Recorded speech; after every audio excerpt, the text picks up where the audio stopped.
Salmos 71 al 75. Durante toda nuestra vida pasamos por múltiples luchas internas y entonces hoy podemos observar cómo es algo muy pero que muy normal y en específico lo vamos a observar en la vida de un cristiano que es totalmente habitual.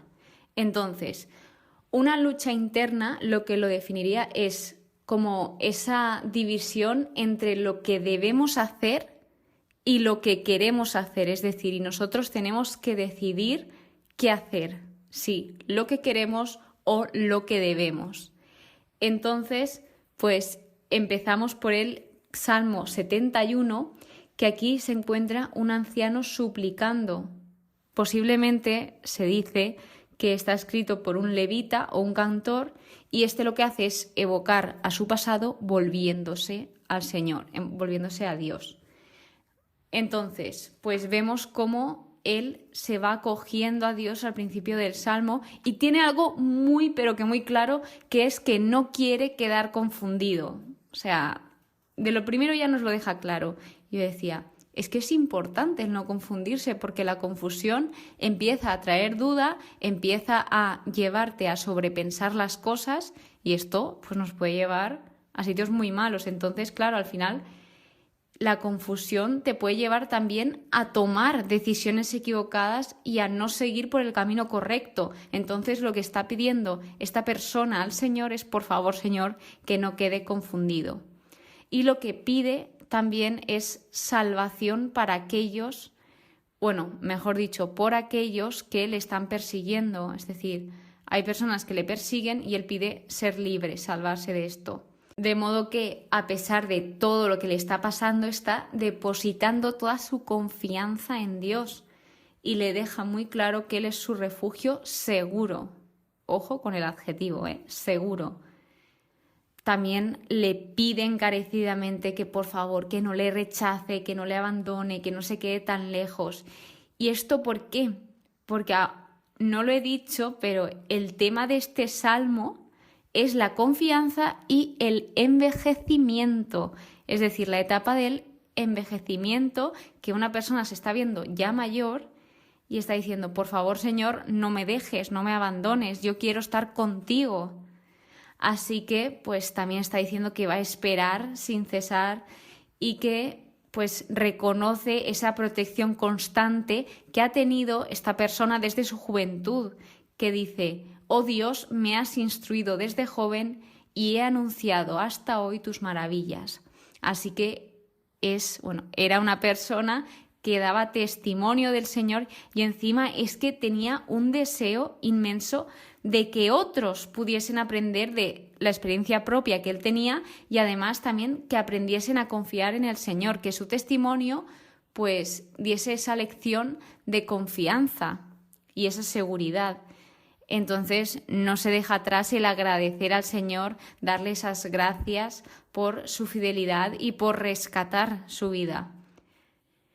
Básicamente el Salmo 71 está expresando una dependencia de Dios, o sea, el salmista lo afirma que es dependiente al Señor y tiene la certeza de que Él lo protegerá y lo sostendrá, como ha estado haciendo todos estos años anteriores, y también es un llamado a confiar en Dios en medio de las dificultades y, como veíamos en el final, una expresión de gratitud y alabanza por la fidelidad del Señor. Entonces, pasando al Salmo 72, este es el que concluye el segundo libro de Salmos, es decir, Salmos está dividido en 5 libros y aquí terminamos el segundo libro de Salmos. Básicamente dice que está escrito por Salomón, aunque no está muy claro, pero por ejemplo mi Biblia sí que indica que es Salomón.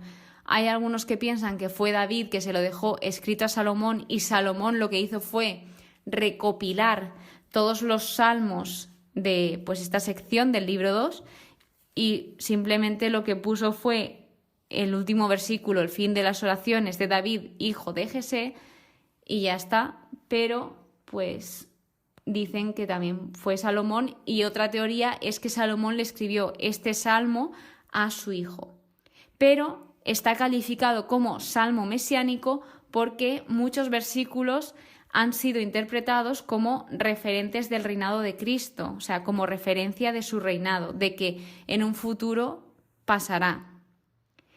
Entonces, pues lo que está hablando este salmo es sobre una persona que va a gobernar, o sea, el rey prometido, alguien que gobierne y se pide que se haga justamente, que se haga rectamente y con equidad. Se está enfocando en la justicia. Todo este salmo está enfocado en la justicia.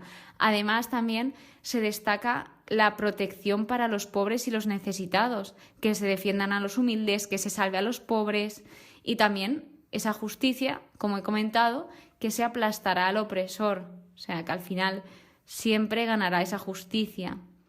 Y se declara a Dios como el único que hace maravillas. Se cierra este salmo con lo que os he comentado del fin, pero antes, cada libro que tiene salmos, de esos 5 libros, acaban con amén, amén, con esta doxología.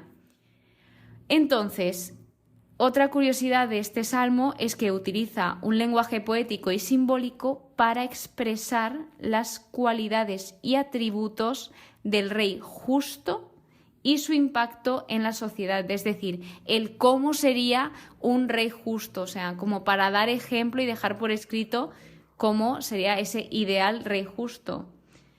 Y luego, pues también nos desafía a buscar la justicia y la paz en nuestros propios contextos, es decir, no solo habla del tiempo que está escrito aquí en la Biblia, sino que esto se puede poner en práctica hoy en día, de que pues las personas que gobiernan de alto poder, que sean justas, que traten a todos con equidad, que se haga justicia, que se trate rectamente.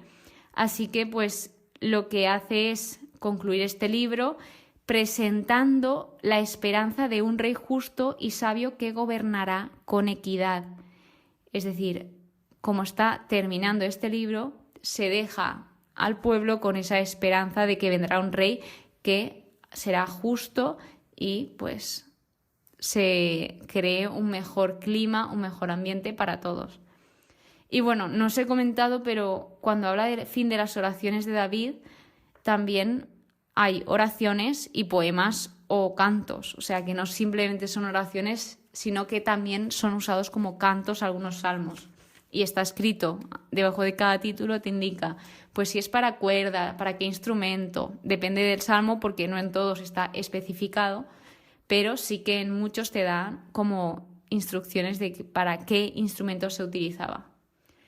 Pasamos al Salmo 73 llamado La justicia final. Aquí como que introducimos el libro tercero de Salmos y pues esta sección, este tercer libro, lo que hace es abordar la relación entre el pueblo de Israel, entre los creyentes y Dios. O sea, es como un libro más comunitario. El libro 1 y 2 hablaban de experiencias más personales, más íntimas de una persona con Dios y ahora es como todo el pueblo con Dios.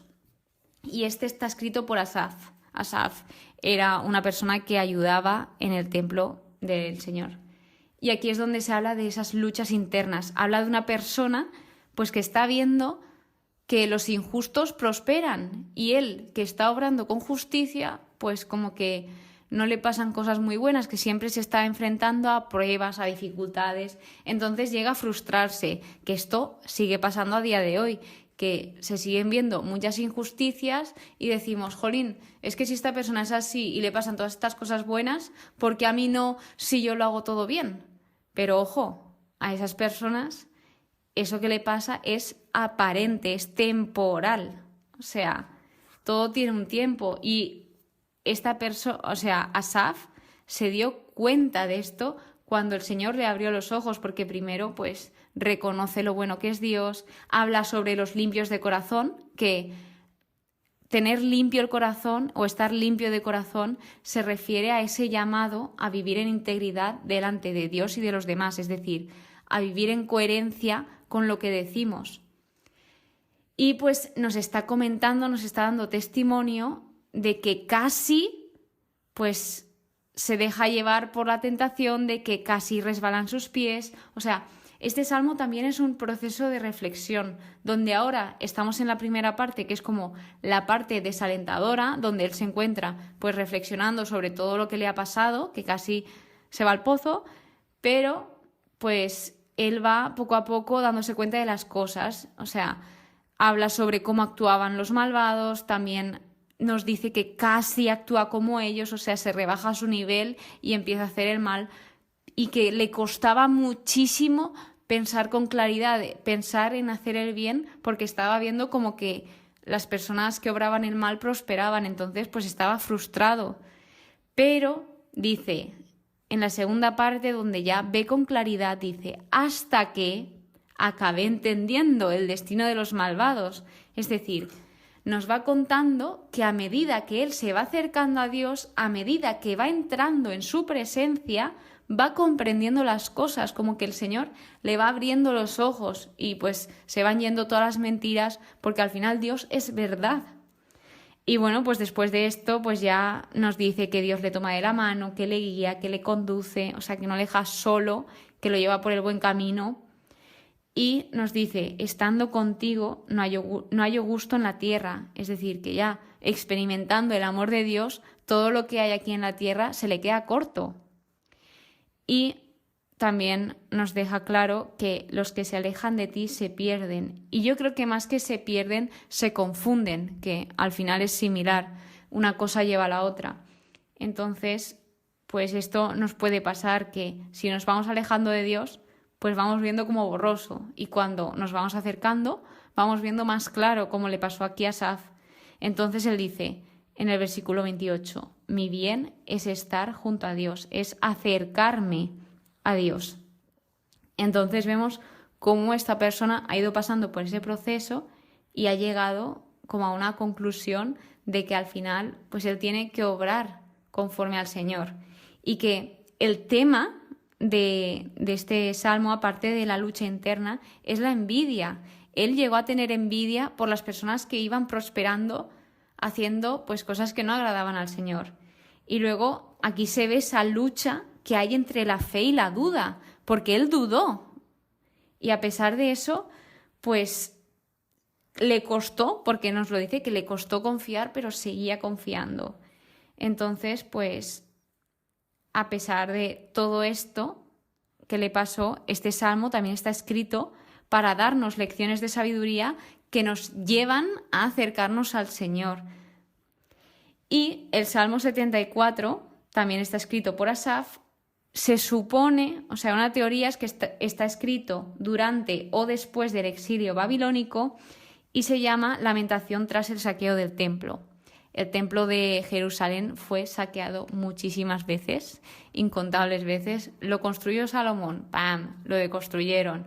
Luego volvieron a construirlo, lo volvieron a tumbar, y así sucesivamente. Entonces, pues el pueblo, aquí nos habla del pueblo, se encuentra en una situación pues muy dura, porque le han destrozado su templo, y esto pues es como un caos, siembran caos. De hecho, dicen que ya no tienen profetas, no tienen a nadie que les guíe, nadie humano. Y también lo que hace aquí es emplear metáforas y figuras retóricas expresando el dolor y la indignación que tiene el salmista en este momento, y suplican una restauración. Y ya no creo que sea solo una restauración del templo, sino también del pueblo. Y recuerda que es importante proteger y valorar la obra de Dios en nuestras vidas, o sea, en todos los términos, en todos los ámbitos. Y bueno, una de las curiosidades de aquí es que habla de Leviatán, que cuando lo he leído digo, me suena mucho, claro, es que hice una disertación entera en filosofía cuando iba al bachillerato, entonces es normal. Pues Leviatán aquí está escrito, o sea, se describe como una bestia marina de gran tamaño y poder. Es un símbolo de caos y destrucción. Básicamente es un símbolo del mal y las fuerzas destructivas que se oponen a Dios y a lo divino. Pero lo que hace es, los enemigos de Israel son comparados con Leviatán, y esto lo que hace es resaltar la grandeza y el dominio de Dios sobre todas las cosas, porque Dios al final vence a toda criatura del mal. Entonces, continuamos. Bueno, deja claro que todo es suyo, que todo es del Señor, todo ha sido creado por el Señor. Y el último salmo, el Salmo 75, se titula Juicio total y universal. también escrito por Asaf. Entonces nos deja muy claro, muy resumidamente, que Dios es el juez soberano y justo. Se enfatiza en la justicia de Dios. O sea, es que lo repito mucho, pero es que trata la mayoría del libro de Salmos de la justicia, la confianza, de los momentos duros, de cómo salir de esos momentos duros. Y aquí pues está agradeciendo el pueblo por todas las maravillas que ha hecho el Señor. Y de hecho, en el versículo 2 de este salmo nos deja claro como que Dios nos habla, o sea, es como un verso que cita a Asaf al Señor como si estuviese hablando y nos dice que Él va a juzgar con rectitud, que va a juzgar a todos rectamente. Además, hay como un contraste entre los malvados, entre la soberbia del malvado y la humildad de la persona justa o de la persona honrada. Dice, quebrará la frente del malvado, mas la frente del honrado se alzará. Aquí destaca dos elementos que son la frente y la copa, y la frente lo que hace es simbolizar o se refiere a la mente, la conciencia e identidad de una persona, y la copa lo que hace es esa referencia a la experiencia de la vida e intervención divina. Es un símbolo de juicio y retribución de Dios hacia los malvados. Esto es lo que he podido encontrar en los estudios de estos dos símbolos y de, por ejemplo, también el Leviatán, que he estado investigando un poquito para también entender estos salmos y profundizar en ellos. Entonces, espero que pues veáis como que todos pasamos por luchas internas, todos estamos ahí como, por ejemplo, si estoy haciendo bien, si esto no lo estoy haciendo bien, si estoy haciendo las cosas conforme a la voluntad del Señor, o tal vez si esto viene de Dios o no viene de Dios, pues al final todos son luchas internas, pero con la ayuda del Señor, pues poco a poco vamos viéndolo todo con claridad y vamos venciendo, que es lo que nos ha enseñado Asaf, que al final él, pues tras buscar al Señor, conforme se iba acercando, iba viendo con claridad. Pues nada, chicos, espero que hayáis aprendido. Muchísimas gracias por escucharme, muchísimas gracias por estar aquí. Espero que paséis muy buen día y que Dios os bendiga.